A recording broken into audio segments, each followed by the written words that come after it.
धाराशिव जिल्ह्यातील परंडा आणि भूम तालुक्यामध्ये अतिवृष्टीने शेतकऱ्याचं मोठं नुकसान केलंय।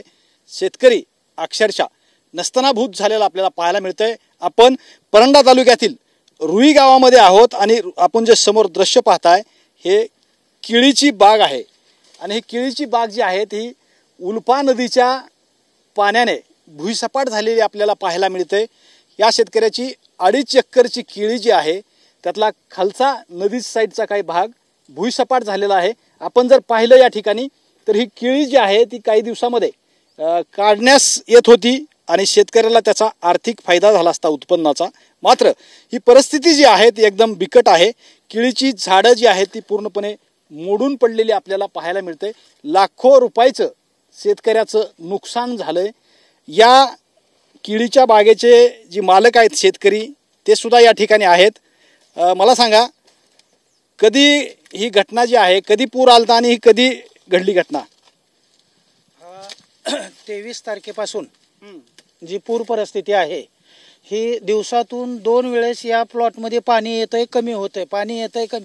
काल सुद्धा या प्लॉटमध्ये पाणी होतं, रात्री 8 साडेआठला पाणी कमी झालंय।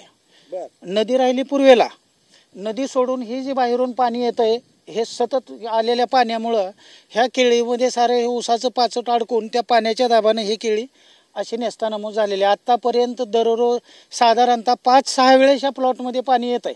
आता खाली गेलेलं दिसतंय, पण थोड्या वेळानं आणखीन पाऊस पडल्यावर भूमकडे की ह्या प्लॉटमध्ये पाणी असतंय। किती दिवस झाले ही केळी लावलेली? ही केळीची लागवड डिसेंबरमधली आहे आणि हा 2.5 एकरचा प्लॉट आहे।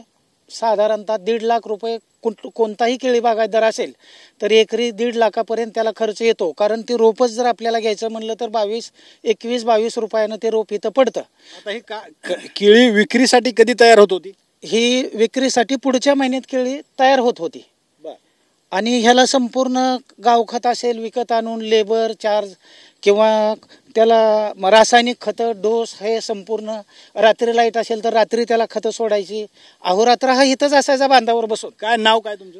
माझं नाव विष्णुदास नागनाथ लिमकर। हा प्लॉट दयानंद रामदास लिमकर हा माझा पुतण्या, याचा हा प्लॉट आहे। ठीक आहे। एकंदरीत जर पाहिलं तर उपमुख्यमंत्री एकनाथ शिंदे यांनी सुद्धा याच गावाला भेट दिली होती आणि नुकसानीची पाहणी केली होती।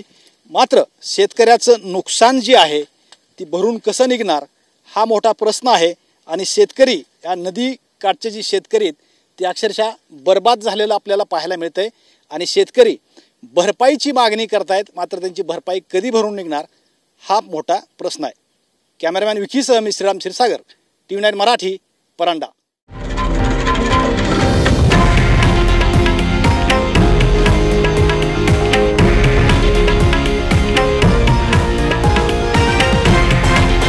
हे आहे देशातील नंबर 1 न्यूज नेटवर्क आणि आपण पाहत आहात TV9 मराठी, एकमेव।